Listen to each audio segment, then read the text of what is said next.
How's it? Why do the top 1% of Airbnb hosts significantly outperform the bottom 99%? Why are the top 1% of Airbnb hosts 9 times better than the average? The good news is the reason for the difference is only or mainly because of a lack of skills. And a lack of skills we can fix right here. Let's start today. Finally, as a gift, I want to share with you a tip on how to list your home with 0 reviews and become a superhost immediately.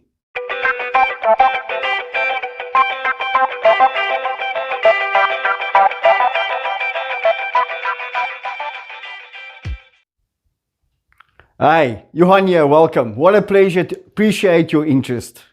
Without your support, this channel is absolutely meaningless. A 0. I'm one of the founding members of Agency.CapeHolidays in Cape Town.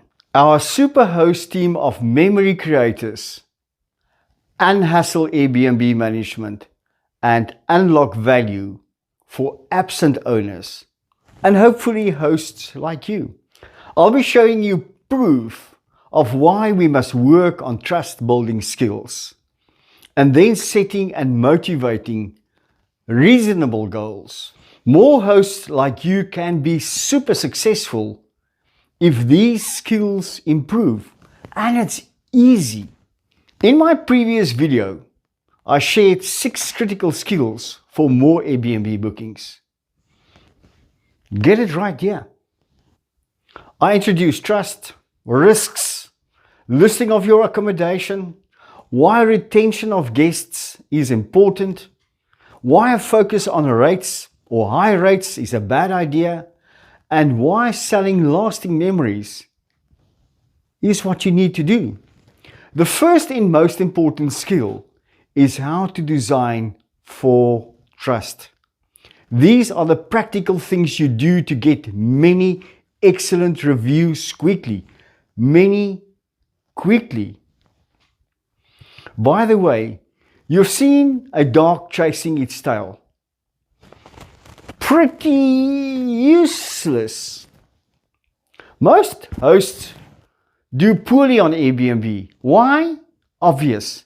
They don't realize it, but they're blindly practicing their tail chasing skills. They chase high rates.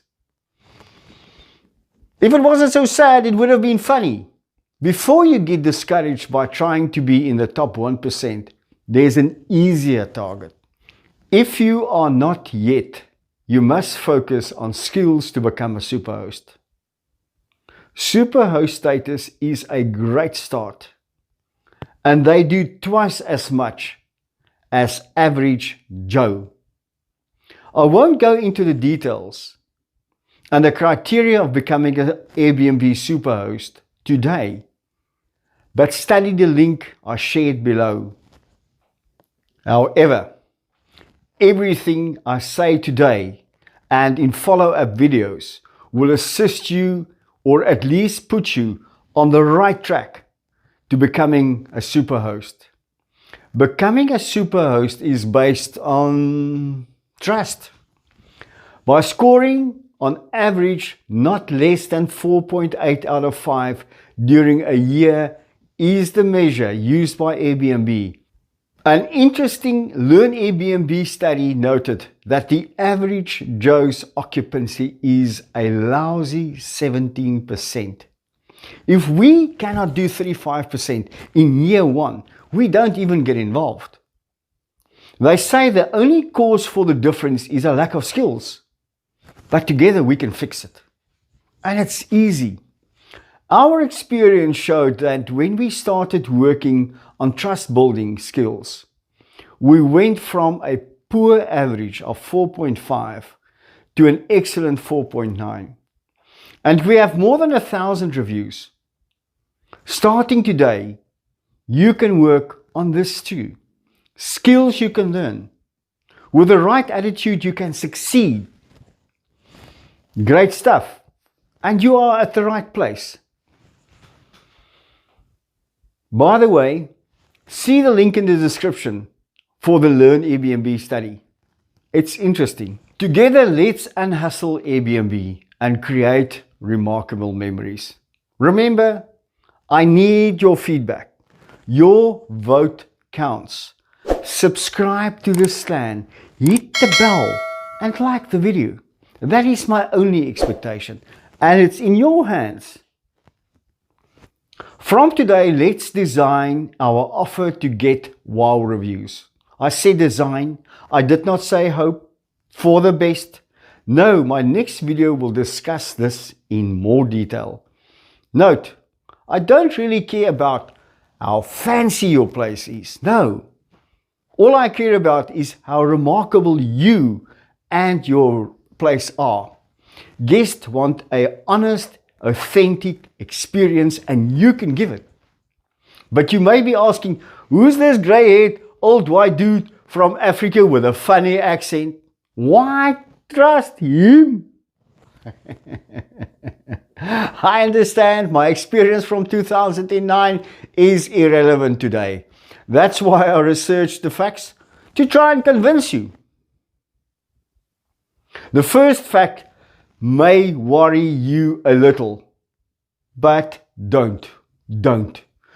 Learn Airbnb researchers dived into nearly 6 million Airbnb bookings, 430,000 listings, and 250,000 hosts in the USA.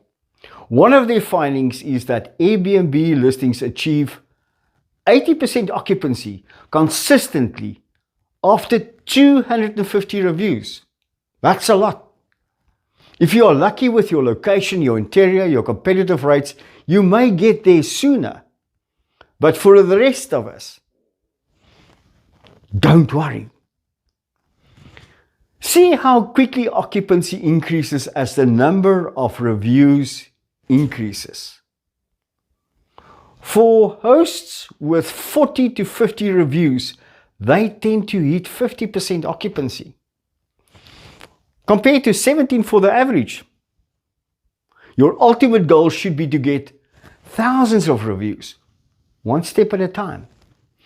Before we get there, focus on getting the next one on your way to getting 50 excellent reviews quickly. The good news, the next graph is kinder to new hosts and underperforming hosts. Look at the review scores from 0 to 5 out of 5. Even with a lousy 1-star review, you will have higher occupancy than at 0 reviews. How can you maximize income if the guests don't trust us? That is why for at least the first year, you must focus on trust building, and the rest will happen. Let me give you a tip. Trust is a trade-off against perceived value. Your value improves as reviews gets more and better. Let's look at 2 listings from 2 different owners. Average Joe with his great place. He starts with no trust, no reviews. His focus is on making money by setting unreasonable rates, or reasonable but not competitive. Unfortunately, guests are wary to risk money with no reviews. Average Joe is now blaming the world for not getting bookings. Jolene next door, however, same great place. She's new with no trust, no reviews. But she believed me. Cool. But she was very worried to set very competitive rates. But she did. Well done. And you know what? Guests booked as their fear was traded against their eagerness to grab this amazing deal. Jolene wowed the guest at every encounter. Obviously, the guest had no option but to return the favor with a 5-star review. Excellent. Jolene is moving beyond old average Joe. Old greedy Joe, baby. In future videos, I will share how to establish competitive rates to get many 5-star reviews quickly. Now tell me, do you agree with this old white dude from Africa when he says guest reviews are your foundation for success? Come on, tell me in the comments area and subscribe. The process to succeed is simple. Too simple. And really, simplicity is the catch. Here are the quick steps you should follow until we've unpacked more future videos. Do not delay. Start by designing 5-star remarkability. Set very competitive rates. It's scary, but do. At every interaction, exceed and surprise guests with wowness. They trust and even love you. See how the number of 5-star reviews increases. Occupancy increases. Now start tweaking the rates upwards. Loop back. Start at the beginning again. Tweak and tweak. Up and down. Not only up, down. Seasonality. We'll talk about it later. Guarantee. 365 days later, at an average of 4.8 out of 5, you become a superhost. At least. Why not set up a superhost goal while getting 50% and higher occupancy with 50 reviews? It's easy. Let me repeat. Set your home up and yourself to surprise and exceed guest expectations. With remarkable authenticity, it is free. Next week, we will discuss expectations in detail. If your guest says, wow, when they arrive, and they say, wow, when they depart, who's the winner? You. They will obviously give you a wow review, and that is what you want. Together, we never give up working on improving our skills. That will result in solidifying our foundation of trust. It sells. What else? Have fun. Be good. See you soon. Johan Horrocks, Agency.CapeHolidays.Info. And remember, a winner is a dreamer who never gives up. Who else? But Nelson Mandela. The tip to list as a superhost from day one. It's possible. If you know a multi-listing superhost agency, you can list with them. From day one, your home is classified as a superhost home. Easy. But there are serious risks for the agent. We as an agency will only do it if we have qualified the home, qualified the owner, and we are fully responsible for the home. Good luck. See you next week. Ciao.